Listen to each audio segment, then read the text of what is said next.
Hello good morning students. आज हम करेंगे पेज नंबर जो कल लास्ट जहाँ से छोड़ा था ना, जिस जगह पे तो कहता है कि regardless of his fame and speculations about his fates. कहता है कि regardless of his fame and speculation about is fate Tut is one mummy among many in Egypt. कहता है कि रिगार्डलेस मतलब उसकी जो सम्मान था, सम्मान से ही न ऑफ इज फेम अपने भाग्य के प्रति and the speculations about is fate और अपनी भाग्य के बारे में जो अटकलें थी। स्पेकुलेशंस मतलब अटकलें, उसके बारे में कहा जाना। टट is one mummy many among in Egypt, उनमें से टट मिस्र के अनेक ममियों में से एक है। कहता है कि उसकी ख्याति और उसके भाग्य के बारे में जिस तरह की अटकलों पे जो ध्यान दिए बिना, यानी उनकी तरफ ध्यान दिए, उसके भाग्य और उसकी जो उसकी पॉपुलैरिटी थी, प्रसिद्धि या उसकी ख्याति थी, उसकी तरफ ध्यान दिए बिना ही अगर देखा जाए तो टट की जो ममी है वो इजिप्ट यानी मिस्र देश में जो और बहुत सी दूसरी ममीज हैं उनमें से एक है। कहता है कि हाउ मैनी कितनी अधिक है, नो वन नोज कोई नहीं जानता। The Egyptian mummy project which began an inventory in late 2003 has record almost 600 so far and is still continuing. कहता है कि द इजिप्टियन ममी प्रोजेक्ट, और इजिप्टियन यानी मिस्र का जो ममी का जो प्रोजेक्ट है, ठीक है, मम्मी का प्रोजेक्ट क्या है भाई, कि मम्मी का प्रोजेक्ट है जो वहाँ पर दबी हुई राजाओं की जो कब्र हैं, बल्कि उनकी जो डेड बॉडी जो होती थी, जिनके ऊपर लेप वगैरह लपेट के कुछ किया जाता था, तो उनको मम्मी कहते थे। तो उन मम्मी को खोज निकालने का जो प्रोजेक्ट चलाया था उसको इजिप्टियन मम्मी प्रोजेक्ट कहा जाता है। Which began an inventory in late 2003, जिसने 2000 के अंत में अपनी गणना शुरू की थी। Has recorded almost 600 so far and is still continuing. उनमें लगभग वो 600 ममीज के बारे में तो गणना कर चुका है और अब भी उसकी गणना जारी ही है। कहता है कि the next phase scanning the mummy with a portable CT machine donated by the National Geographic Society and Siemens its manufacturer. कहता है कि द नेक्स्ट फेज और अगला भाग स्कैनिंग द ममी, कहता है कि the next phase scanning the mummies with a portable CT scan machine donated by the National Geographic Society and Siemens its manufacturer.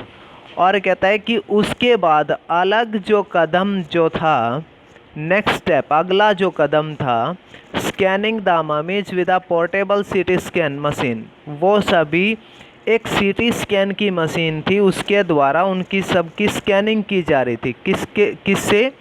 Donated bye national Geographic Society and siemens, जो siemens नाम की एक company है जिसने एक CT scan की machine national Geographic society को दान की थी। डोनेटेड मतलब दान की थी। और वही सीमेन जो कंपनी है इट्स मैन्युफैक्चरर मतलब इसको बनाने वाली है। उसके बाद कहता है King Tut is one of the first seamen to be scanned in death. बंद कर दो।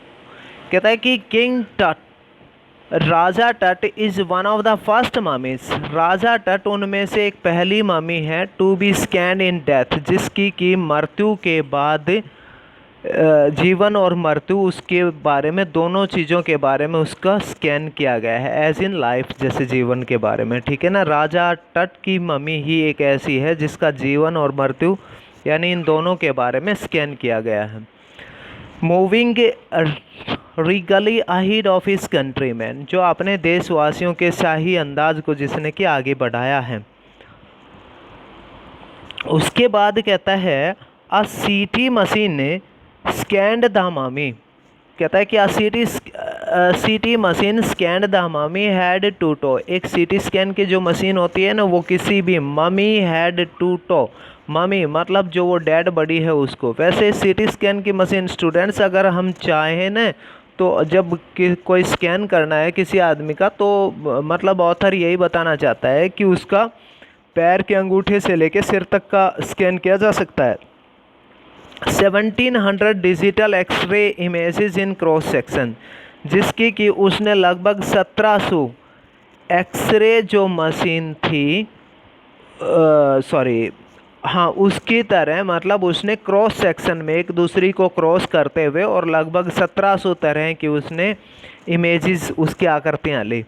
टट्स body scanned in 0.62 millimetre slice to register its intricate structure. और कहता है कि जो टट के सिर का स्कैन है ना, वो 0.62 मिलीमीटर के टुकड़ों में उसकी स्कैनिंग की गई। ठीक है, किस बात के लिए?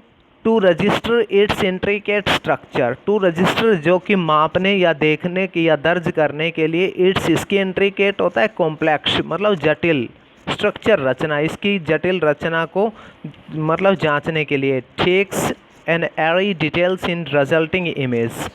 और कहता है कि टेक्स एन एरी डिटेल्स, और उसके बाद यह अपने आप में इन रिजल्टिंग इमेज मतलब परिणाम स्वरूप जो चित्र बनते हैं उनकी एरी डिटेल्स। एरी मतलब होता है अपने आप में एक अद्भुत विचित्र सी डिटेल्स, विशेषताएं देता है उसकी, उसके बारे में बताता है। नेक्स्ट कहता है कि with the Tut's entire body similarly recorded as a team of specialists in radiology, forensic and anatomy began to probe the secret that the winged goddesses of a gilded burial shrine protected for so long। और उसके बाद कहता है कि with टट्स entire body, और कहता है कि तट का जो पूरा शरीर था सिमिलरली रिकॉर्ड, कहता है कि उसको इस प्रकार से उसका अवलोकन किया गया। अ टीम ऑफ स्पेशलिस्ट, और किसके द्वारा किया गया अवलोकन? एक स्पेशलिस्ट लोगों की टीम के द्वारा, जिसमें कि रेडियोलॉजिस्ट भी थे। ठीक है, रेडियोलॉजी के वैज्ञानिक भी थे, फोरेंसिक मतलब अपराध शाखा के भी थे, एंड एनाटॉमी और शरीर विज्ञान के भी थे। Began to probe the secret, उन्होंने इन रहस्यों को उजागर करना शुरू किया। जो रहस्य किस बात के थे?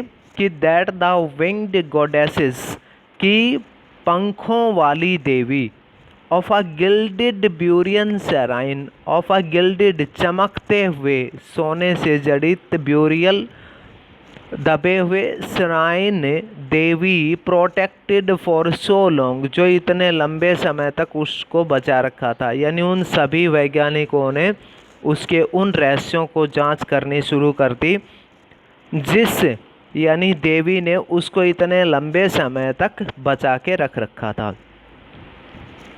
The night of scan, workman carried Tut from the tomb in his box, और पूरी रात भर तक उसका स्कैन होता रहा, और काम करने वाले उसको कहाँ से मतलब उसको लेकर टट from the tomb in his box, यानी राजा टट के शरीर को उसके ताबूत में से उसके शरीर को उन्होंने काम करने वालों ने निकाला। और कहता है कि like Pal bearers they climbed a ramp and a flight of stairs into the swelling sand outside. कहता है कि like the Pal bearers, Pal bearers मतलब होता है, पाल बियर होता है स्टूडेंट्स बहंगी, या मतलब कि वो एक जैसे कि भाई हम उसको बोल देंगे ना, लाइक कि भाई जैसे ताबूत को भी कह देंगे। ठीक है, पाल बियरर्स मतलब पैलेंक्विन आर्थी, जिसको डेड बॉडी जो मरी हुई जो लेकर जाते हैं। ठीक है, या फिर वो जो होती है जिसमें कि पुराने टाइम पर शादी के बाद में जैसे राजा महाराजा उनकी वाइफ्स को लेकर जाते थे, रानियों को जो सर्वेंट लेकर जाते थे ना, वो सब।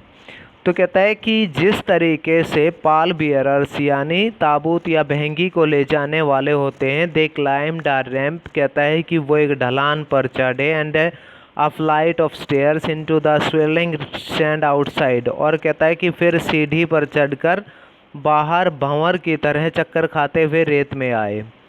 स्वेलिंग मतलब चक्कर खाना। Then rose on a hydraulic lift into the trailer that held the scanner, और तब एक हाइड्रोलिक लिफ्ट के द्वारा, ठीक है ना, हाइड्रोलिक लिफ्ट के द्वारा, हाइड्रोलिक लिफ्ट मतलब ऑटोमेटिक लिफ्ट जो होती है, into the trailer that held the scanner, कहता है कि उस लिफ्ट के द्वारा उसको ट्रेलर में लेकर गए जहाँ पर स्कैनर रखा हुआ था। 20 minutes later 2 men emerged, 20 minute बाद दो आदमी अंदर आए, sprinting for an office near by, कहता है कि जो भागकर तेजी से कार्यालय की तरफ गए, and return with a pair of white plastic fans, और जो हाथ में दो सफ़ेद पंखे, प्लास्टिक के पंखे लिए वापस आए।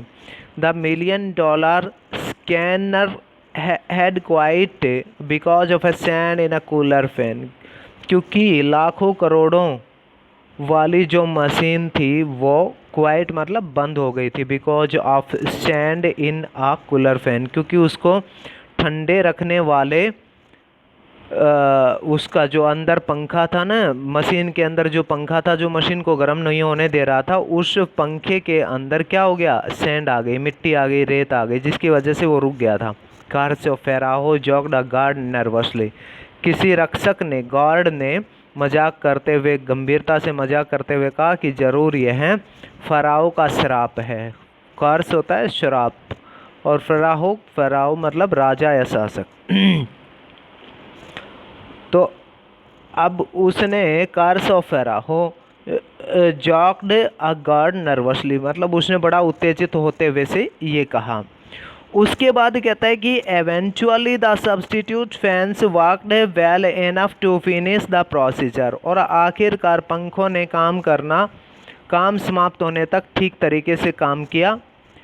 After checking that no data had been lost, और ठीक से देखने के बाद जब उसकी कोई सूचना गुम नहीं हुई थी, द टेक्नीशियंस रिटर्न टट ओवर टू द वर्कमैन, जो तकनीकी विशेषज्ञ थे उन्होंने टट को काम करने के बाद उसके शरीर को सौंप दिया। Who carried him back to his tomb, जो वापस उसके शरीर को, उसकी डेड बॉडी, उसकी मम्मी को वहाँ उसके टॉम मकबरे या उसकी कब्र में लेकर गए। Then and less than 3 hours after, 3 घंटे से भी कम समय के बाद, he was removed from his coffin, कहता है कि उसको दोबारा से उसी कफन में डाल दिया गया। The pharaoh again rested in the peace, और दोबारा वापस फेराहो को, राजा को, उसी पीस मतलब शांतिपूर्वक जगह पर डाल दिया। Where the funerary priest, where जहाँ पर फ्यूनररी होता है दफन करने वाले, प्रिस्ट पुजारी, जहाँ पर उसको दफन करने वाले पुजारियों ने, had led him so long ago, इतने लंबे समय पहले जहाँ उसको लेटाया था।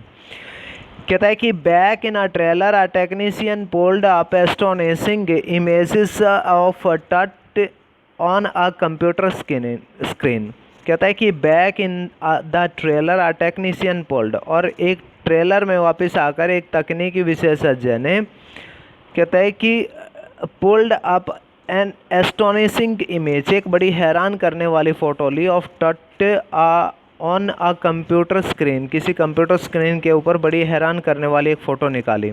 अ grey head took shape from a scattering of pixels, एक भूरे रंग के शरीर ने बिखरे हुए कंप्यूटर के स्क्रीन पर आकार ले लिया। एंड और the technician spun and tilted it in every direction, और तकनीकी विशेषज्ञों ने उसे हर दिशा में घुमा के व पलट के देखा। टिल्टेड मतलब पलटना। Neck vertebrae appeared as clearly as in anatomic class, और उसकी गर्दन और रीढ़ की हड्डियाँ उतनी साफ दिखाई दे रही थी जितना कि शरीर विज्ञान की कक्षा में दिखाई पड़ते हैं। Other images revealed a hand, और कहता है कि दूसरी आकृतियाँ भी जो है, रिवील्ड अ हैंड जिनमें हाथ, several views of the ribcage, और बहुत से उसकी पसलियों के जो भाग दिखाई पड़ रहे थे। एंड ट्रांसैक्शन ऑफ स्कल, और उसका खोपड़ी का जो बीच का भाग था वो दिखाई पड़ रहा था। But for now the pressure was of, परंतु अब दबाव ख़त्म हो चुका था। Sitting back in a chair, अपनी कुर्सी पर वापस बैठते हुए जाही हवास स्माइल्ड, जाही हवास मुस्कुराया। यानी जाही हवास भी वो एक पुरातत्व विज्ञान का जानकार या वैज्ञानिक है। Visibly relieved that nothing had gone seriously wrong, और वह शांति से कुछ कहता हुआ कि गंभीर रूप से वास्तव में कुछ भी गलत नहीं हुआ। उसके बाद कहता है कि I do not sleep last night, मैं पिछली रात भर से नहीं सोया हूँ। For not for a second, एक सेकेंड भी, शायद उसने कहा। आई एम सो वरीड, क्योंकि मैं बड़ा चिंतित था। But now I think I will go and sleep, पर अब मैं समझ गया कि अब मैं जा सकता हूँ और वापस सो सकता हूँ। नेक्स्ट पेज के ऊपर लास्ट कहता है कि by the time we felt the trailer, और कहता है कि उस समय तक हम ट्रेलर से धातु की सीढ़ियों पर उतरकर, डिसेंडिंग नीचे उतरकर, मेटल स्टेयर्स धातु की सीढ़ियों पर, बाय द टाइम उस समय तक, वी लेफ्ट द ट्रेलर और descending metal stairs to the sandy ground, और उस समय तक हम ट्रेलर से उस धातु की सीढ़ी से उतरकर रेतीले मैदान में जब पहुँचे तो द विंड हैड स्टॉप्ड, हवा रुक चुकी थी। द विंटर एयर ले कोल्ड एंड स्टिल, सर्दियों की हवा बिल्कुल ठंडी और शांत थी। लाइक डेथ इटसेल्फ, जैसे कि वास्तव में अपने आप में एक मृत्यु हो। In this valley of the departed, इस एकांत घाटी में। Just above the entrance to Tut's tomb stood Orion, the constellation that the ancient Egyptian knew as the soul of Osiris, the god of the after life, watching over the boy king. और कहता है कि just above the entrance to the Tut's tomb, और Tut के मकबरे के ऊपर, ठीक बिल्कुल उसके गेट के ऊपर, स्टूड ओरियन, यानी ओरियन नाम का जो तारामंडल था, कॉन्स्टिलेशन तारामंडल, ओरियन नाम का तारामंडल दिखाई पड़ रहा था। That the ancient Egyptian new, जिस तारामंडल को पुराने मिस्रवासी कहते थे। द शॉल ऑफ ओसिरिस, ठीक है ना, सॉरी। कहता है कि जिसको पुराने मतलब मिस्रवासी ओसिरिस का नाम देते थे, और ओसिरिस कौन है? The god of after life, मृत्यु के बाद का देवता। Watching over the boy king, जो कि उस छोटे बालक राजा के ऊपर नज़र रखे हुए उसको शुरू से ही देखता आ रहा है। ठीक है, तो ये है स्टूडेंट्स, लेसन नंबर 3 फिनिश हो गया आपका। ठीक है, इसको ध्यान से पढ़ना। Okay, thank you.